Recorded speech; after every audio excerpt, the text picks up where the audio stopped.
Welcome to the Multiply Your Success podcast, where each week we help growth-minded entrepreneurs and franchise leaders take the next step in their expansion journey. I'm your host, Tom Dufour, CEO of Big Sky Franchise Team. And as we open today, I'm wondering if you sometimes feel like everything is just slipping out of your control, or that maybe you just feel powerless. And maybe you're at that point right now.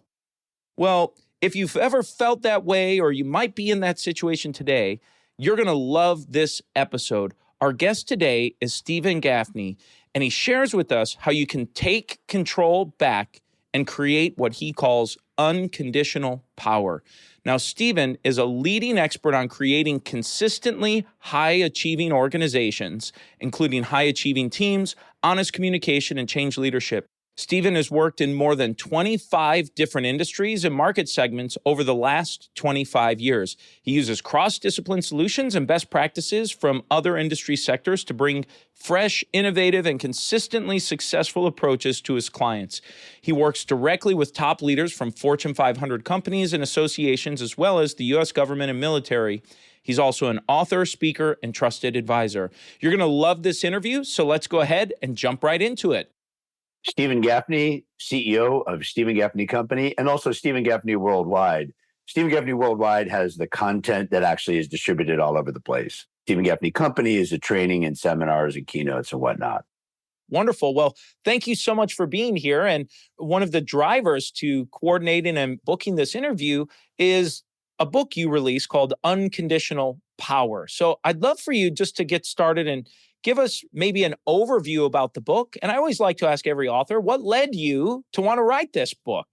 Great questions. So first of all, what the book is about is how when we're in a good mood, we're smarter. And if you think about it, we just tend to do better when we're in a good mood. So the question is, how do we do this on demand rather than accident? And then also, as leaders and owners of companies and people that run companies or run teams, how do you deal with other people who sometimes are not in a good mood and bring down others? And how do you change that? So that's what the book is all about, which is Unconditional Power. And the reason why I wrote that book is because I think it's the most important key to success, mood management. Because if a team is down, they're just not going to be creative and they're not going to be that productive. But if we're in good spirits, and I don't mean just a bunch of happy talk and fluffy type things, but if we're in good spirits, we can make a huge difference in our own lives as well as in others.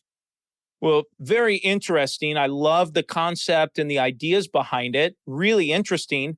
And what is it that led you to get to that point to want to write about this?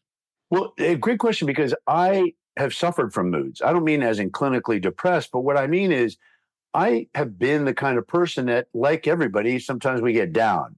And what I noticed is some people bounce immediately back. Like, Tom, have you ever met somebody who, like, something bad can happen, but then within hours, they are like back and sincerely back, not like fake back.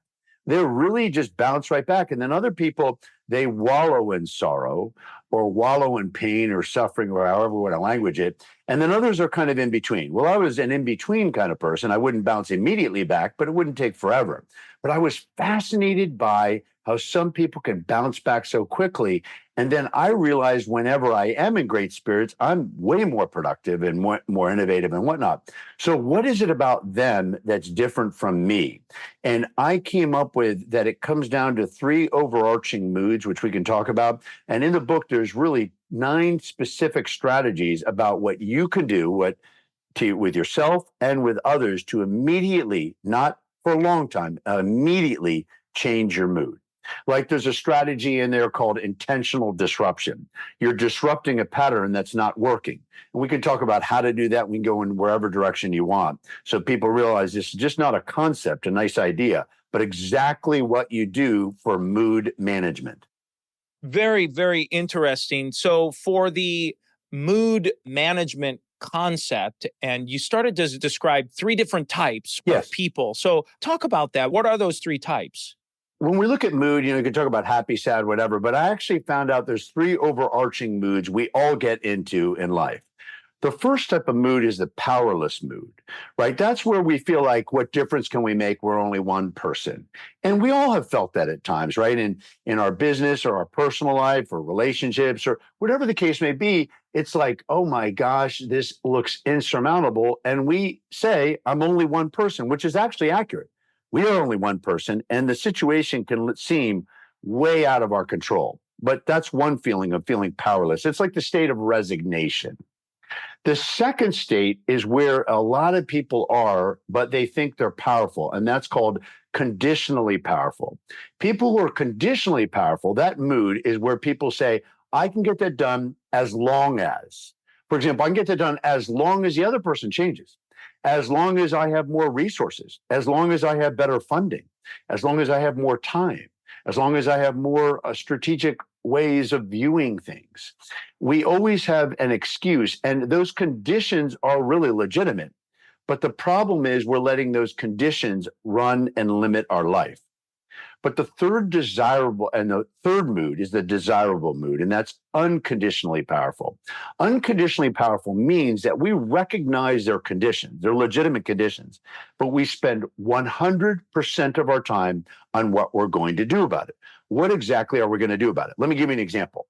In 2009, I was diagnosed with cancer. I'm completely fine now, but I was diagnosed with cancer. And back in 2009, 15 years ago, there was that great recession. And some people may remember it, not whatever, but there was a big recession. And so one of the first things to go in most companies are, consulting, seminar-ish type things. And so I was, I'm in that business and also suffering from cancer. Well, I couldn't do anything about my cancer, but I could do 100% about how I was going to respond to the cancer. I couldn't do anything about the economy, but I'm in 100% control on how I'm going to respond to the economy.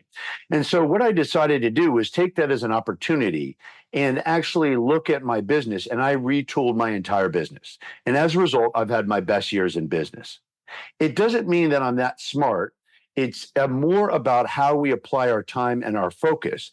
And that is really about things in life. So when people hear me talk and they say, well, is this a matter of a glass half empty or half full? No, I'm actually saying problems are, you can language it however you want, but I call them problems. That's what they are. They're bad things that happen. But the question is, are we focused on the bad thing, or what are we going to do about it? And that's about focusing 100% of our time, as well as and helping others focus 100% of their time on actions we can take that make a huge difference in our lives. That is fascinating information that you share. And I think it's an approach, and most of my time has been spent working with what I describe as successful entrepreneurs that are growing their business. And we get involved where we help them franchise their business. And that's one of the things that you describe with this mood where it's not focusing on what's happened to you. It's what are you going to do? It's those actions, the things that you can do. And that's a common thread I've actually tended to see with most entrepreneurs that are successful is they just figure out a way to navigate, because bad stuff happens to everyone. And I've always found that very, very interesting.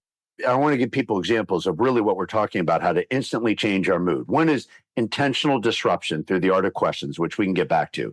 But the one I really want to highlight at the moment is about reframing. So there's three types of reframes, or many, but the three that we focus on in the book: reducing the frame, enlarging the frame, and changing the frame. But I want to talk about changing the frame for a moment. So you can look at a problem, and are we focused on the problem, or are we focused on the opportunity? So a reframe would be that all problems create opportunities. It's a reframe. Not there's always good things that happen. I'm saying all problems create opportunities. And when you look at history, all problems, no matter how bad they are, do create opportunities. There were many companies that started in 2009, even Instagram and maybe even Uber started. I can't remember, but there were companies that started in the middle of the recession. There are companies that start in really bad situations because it creates an opportunity. So what's so fascinating is some people will spend their energy dissecting the problem, using it as a reason or excuse, and others say, okay, what's the opportunity that we can seize on? Here's another little easy example. You lose a customer, and you can say, oh my gosh, you lost a customer, and they should have known, and blah, blah, blah, or we should have known. You can say, okay. Or I can say, what are the lessons we're going to learn from that experience that is actually going to change the way we do business moving forward?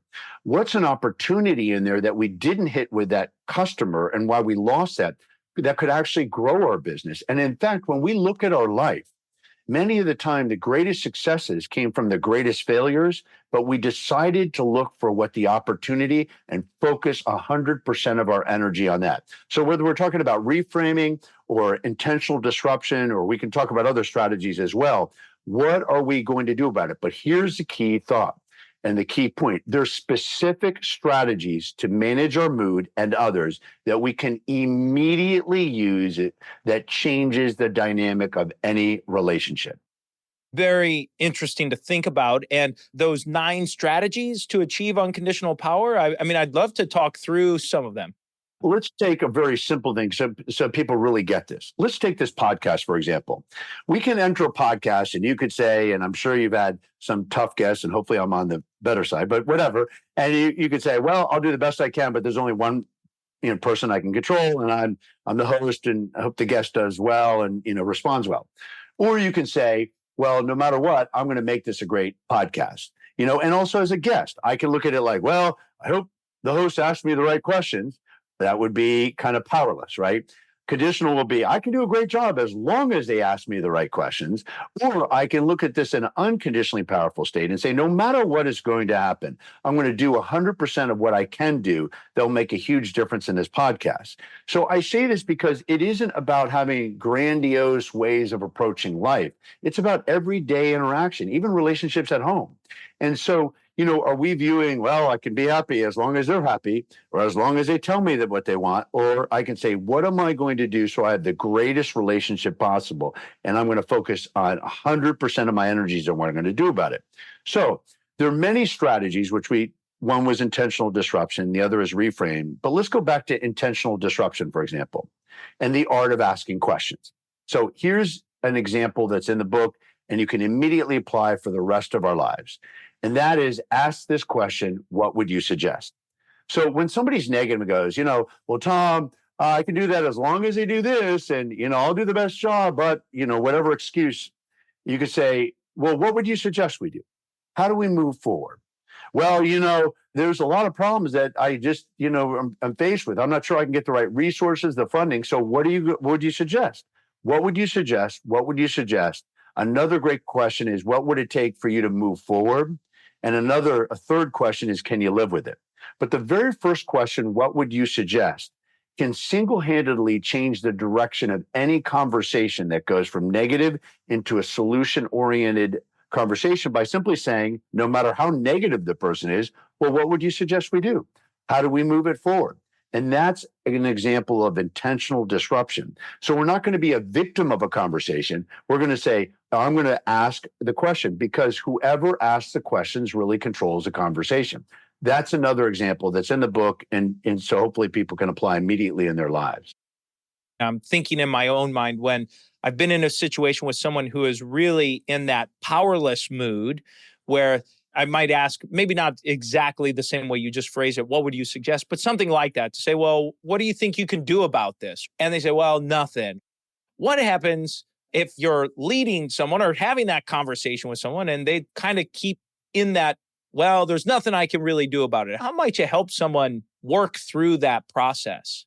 It's a great question. And a lot depends on our role, our energy, and our time. And here's what I mean by that.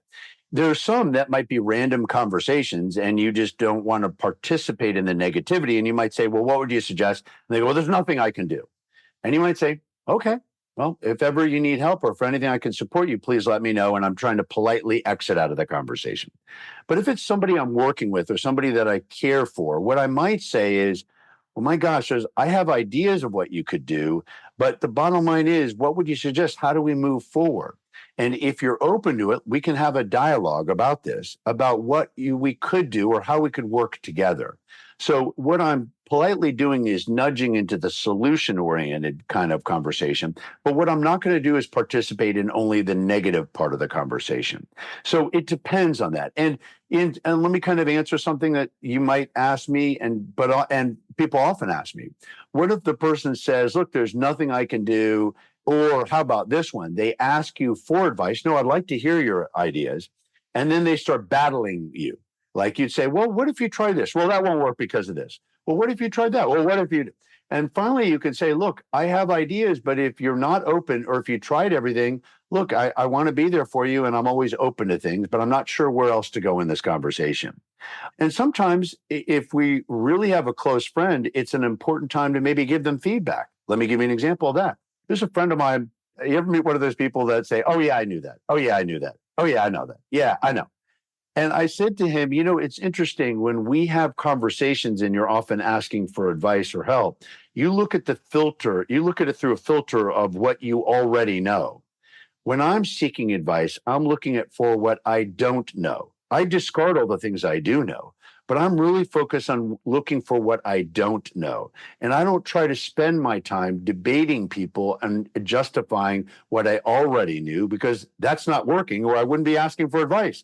I want to focus on what I don't know. And also, when we're focused on that, it invites more of a dialogue. But my point in bringing this up is, even in that situation, I actually did give him a perspective. And I said, look, just something to consider.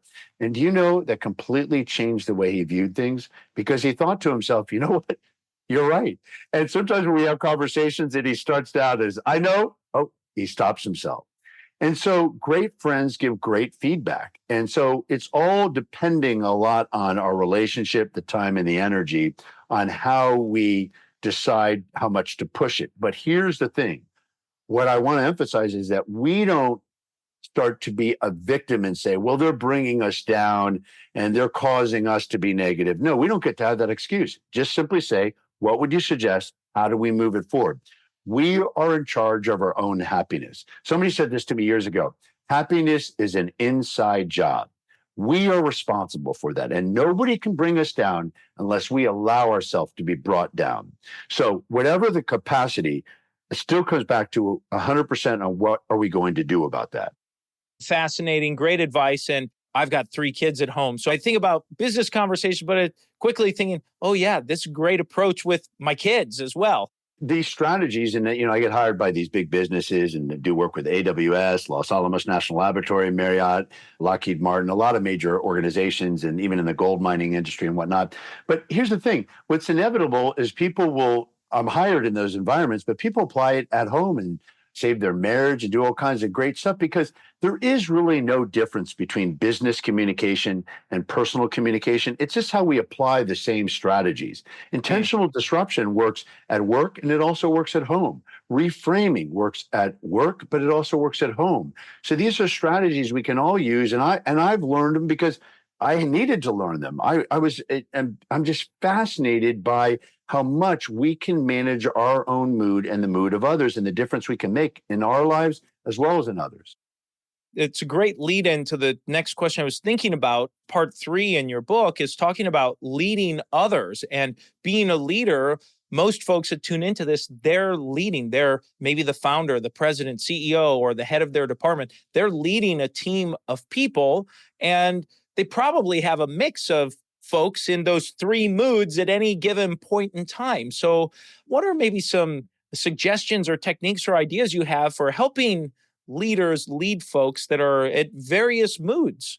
Well, let's go to the strategy on reframing, right? I talked about changing the frame, right? And reframing a situation from problem to focusing on opportunity.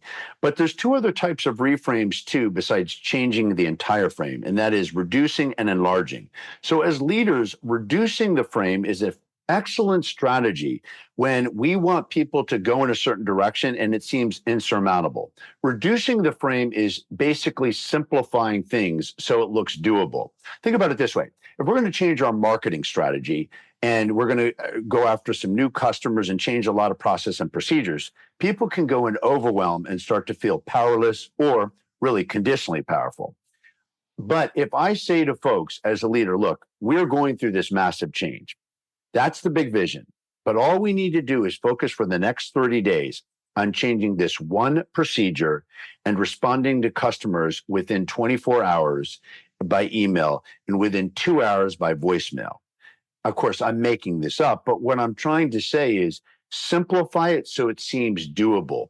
Great leaders take complex ideas and make it very simple so we can do it. Think about this. You're in the advice giving business as well. And so if we say there's 20 things you got to do, it's like, oh my gosh. But if you said, look, there are many things, but just do this one thing, and the person starts to do it and feels confident, then it's like the guy who's spinning the plates. You get that person moving and they feel excited. Okay, I got that. Then you add to things, then you add to the next plate, and you keep doing that. And then suddenly we can do it. And if you really think about it, great coaches and teachers in our lives saw greatness in us. And even though it looked, oh my gosh, how am I going to get it done?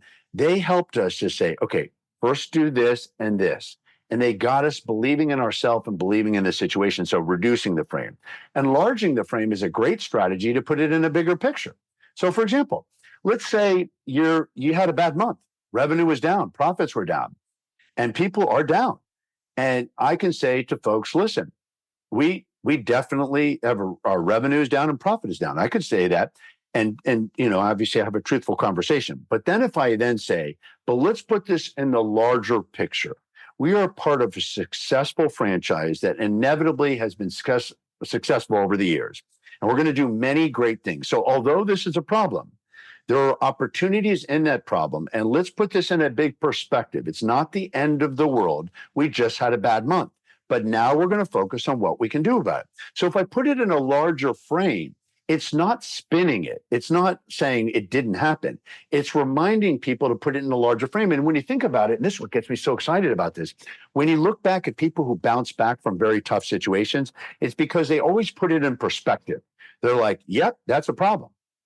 But they're reminded by all the great things that have happened to them in the past, or all the blessings and appreciations they have, or great stuff that's going on in their life. So they put that problem in a larger part of a larger perspective of their life, and they look at it through that overall larger lens, you could say. And that's a matter of enlarging the frame. Those would be specific examples that leaders can do in any team to make a huge difference. Excellent advice. Well, Steven, we make a transition during the show to ask the same 4 questions we ask every guest before they go.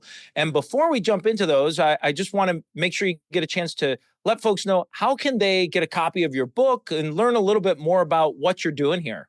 The book is called Unconditional Power, and they can go to Amazon or Barnes and Noble and get the book. If they mention this podcast and they send us an email that they listened to it and they did something specifically with it, we'll also send them a copy of the very first book I wrote called Just Be Honest. I wrote it many years ago, but it's on a communication strategy that can make a huge difference when you're having a difficult conversation with someone.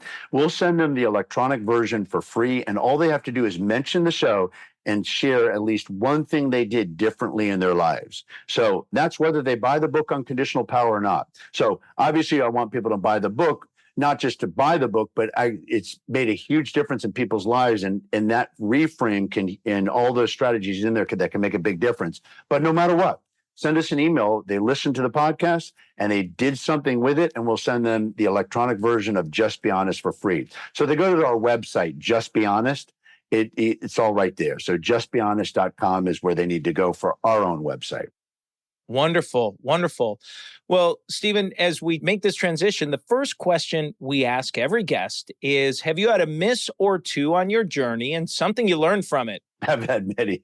It's kind of along lines what we've been talking about, in that there are many things that have had were problems where you're like, oh my gosh, what am I going to do?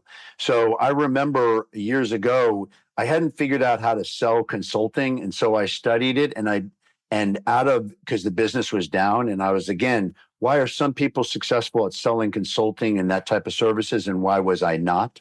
And I came up with a 10-step strategy.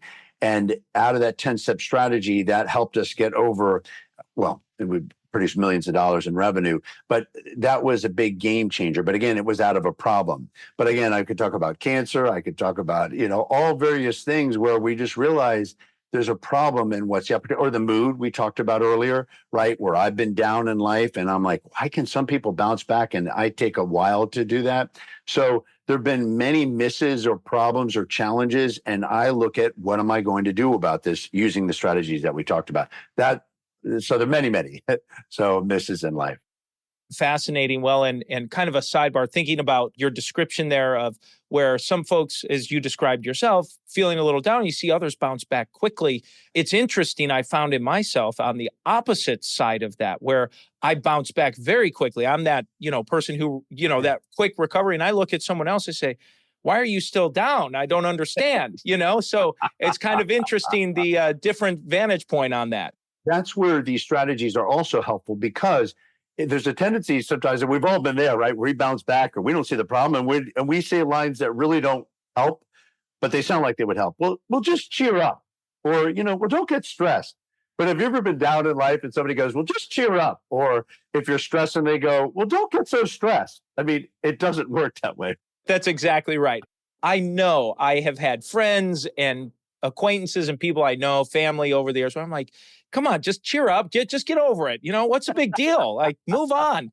And it's like, well, but it is a big deal, right? And you get older and you start to figure some of this out, or read resources like yours to help recognize that. So it's great. And very simple, to come back to something we talked about earlier. What they can do is, in that situation, is say, my gosh, it seems like a very tough situation. What would you suggest, or how can I support you, or what can we do? So even that, using intentional disruption through the art of question can keep us still in a good state, but help nudge them into a more of a solution-oriented state. Well, let's look at the other side. Let's talk about some highlights, a win or two you'd like to share. Well, I've been blessed. There's been many that has happened over the career. The very first kind of breakthrough with my business was when I developed a 9-step formula on how to have difficult conversations and get things resolved. And people used it at home, again, work, and they still use that 9-step formula. If they want that, incidentally, because I don't want them to think like I'm making a series of sales pitches, they could just email us, again, referencing your podcast, and we'll send them the 9 steps. So we're more than happy to do that. But that was a big breakthrough in the business. And then that led for another make when somebody said, well, can you apply these communication strategies to a team? And out of that, we developed this reboot process for teams, so they're consistently high achieving teams. And that produced a lot more content that's made a huge difference in turning any team into really what I call a consistently high achieving team. So but there've been many makes over the years, but again, it comes from either originally was a problem and then it turned into an opportunity, or how about this? By listening to our customers, because the whole reboot idea with teams didn't come from me. It came from a customer who said, well, why don't you apply this to teams? I had not really ever thought about that. And that's now the biggest part of our business. So some of the makes have happened and great stuff has happened by just listening to our customers and what they want and what they need. Excellent. Well, let's talk about a multiplier that you've used to grow yourself personally, professionally, or maybe businesses you've helped grow. So one of the key, I think, on multipliers, right, because there's a lot out there on this, is really knowing what makes us different. What is the core essence of our business? Why are we different than others, right? So let's take my own example, right? In our business, there's a lot of consultants and people that do work on teams. But what we have found is by focusing on high achieving teams versus high performing teams, performing can be confused with hard work. What do you want me to do? I'm working hard. Versus high achieving teams, achievement is about producing results. So why I'm saying about this is what I've learned about what the best way to multiply is to simplify. In fact, Dan Sullivan, a mentor of mine, and he does a lot of great stuff through strategic coaches, you have to simplify to multiply. But I think even that concept applies to what's the core essence. And part of the problem that we have when we multiply is we're either too complex or we haven't really figured out the essence of what makes us different. So one of the big essence over the years has been, I'm very big on creating formulas that work consistently that are successful. So whether it's a difficult conversation or how to create team success, they're all various formulas or steps. So it's very easy to use. So knowing that's kind of a core essence has helped us multiply over the years. So what's the essence of our business? And then going from there to multiply. What does success mean to you? Success as a whole for me is about producing really results. And, it isn't about, what you did with the team was really great. It's really about the impact we have on others, which I think is a really important issue because sometimes it's easy in this line of work to get, people are very complimentary and say, oh, it's so great or whatever. And that's very nice. But what's I'm most interested is that they produce results, even like with this podcast, right? I said, it's not just that I want them to listen, but I want them to do something about it. So really what inspires me is when people go out there and use what we talk about and make a huge difference. That's what excites me about the business. And that's what's most important. Wonderful. Well, Steven, as we bring this to a close, is there anything you were hoping to share or get across that you haven't had a chance to yet? We've hit all the big ones, but I will leave them with this, and that is appreciation. It's remarkable how stingy people are with appreciation. And people might, and I'm going to give it a different way of viewing it, because sometimes people will say, I work with a great boss or peers or whatever, and I'll say, well, how often do you compliment them? And they'll say, well, I don't want them to have a big head.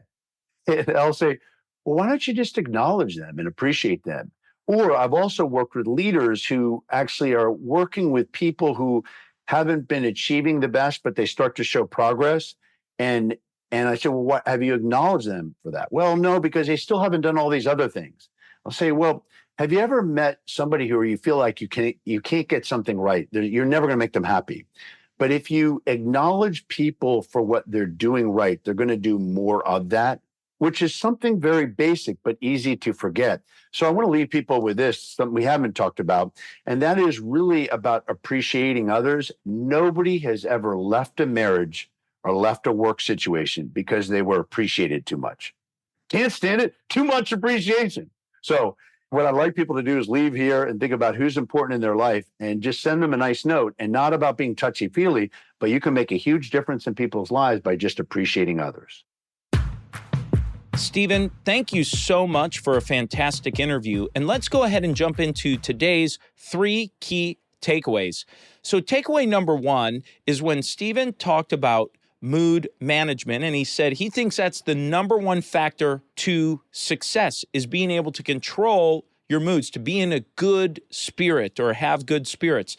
And he said there are 3 moods: the powerless mood, where we feel like we're the only person in that situation; the conditional or conditionally powerful mood, where you think, or someone might think, I can get that done as long as fill in the blank; and then unconditionally powerful mood, which is really the whole focus of our interview, is when you focus on what you can do about the problem, not what you cannot do about the problem.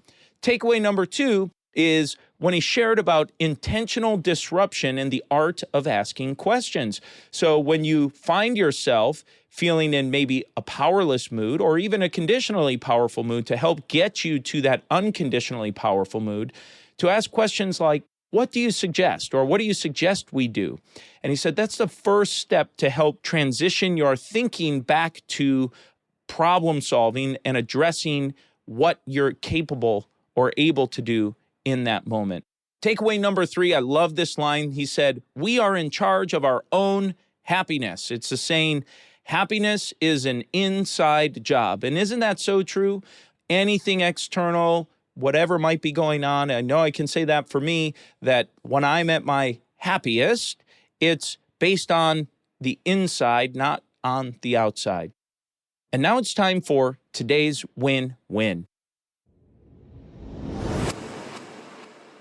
So today's win-win is when Steven closed our episode today and he talked about appreciation. And I loved how he said no one has ever left a marriage or a job or a business relationship because they were appreciated too much, because there was so much appreciation they just had to leave. And I thought that was a great takeaway. And it made me think about how, as a leader or the leader of your organization, that appreciating your team, your people, or at your home, appreciating your husband, your wife, your children, your parents, showing that appreciation, that will help support the mood of the people around you as well, and maybe help create some more stability there. So I thought that was just a great takeaway. By showing appreciation, especially to your team, they will feel better. Their mood will improve. Their spirits will be uplifted. They will in turn be more responsive to you in supporting and helping your business achieve its goals and helping you achieve the goals and ultimately creating a wonderful win-win, upward, virtuous spiraler cycle. And that's the episode today, folks. Please make sure you subscribe to the podcast and give us a review. And remember, if you or anyone you know might be ready to franchise their business or take their franchise company to the next level, please connect with us at BigSkyFranchiseTeam.com. Thanks for tuning in, and we look forward to having you back next week.